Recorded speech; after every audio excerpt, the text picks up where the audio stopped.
storehouses. Ano po yun? Yung mga kamalig po ay yung pinaglalagyan ng amin dahil ito ay tungkol sa kanilang pagtutugin dahil magsasakahado sa mga Israelita.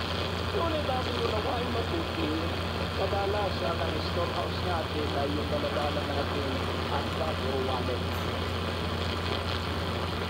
Kaya kung hindi natin titignan, dahil wala naman tayong bakahan, sino rito may bakahan? Wala, puro dinama. So, iuutos ng Diyos na magkapera ang iyong bag. Amen?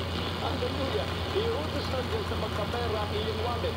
Iyon po napakasimpleng iuugnay natin sa ating panahon.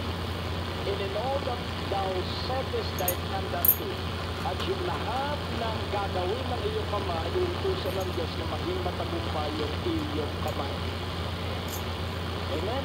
Hallelujah. Kaya kung ikaw ay magiging cook, at yun ang negosyo mo, masasarapin ng Diyos ang iyong pagsasangkot sa.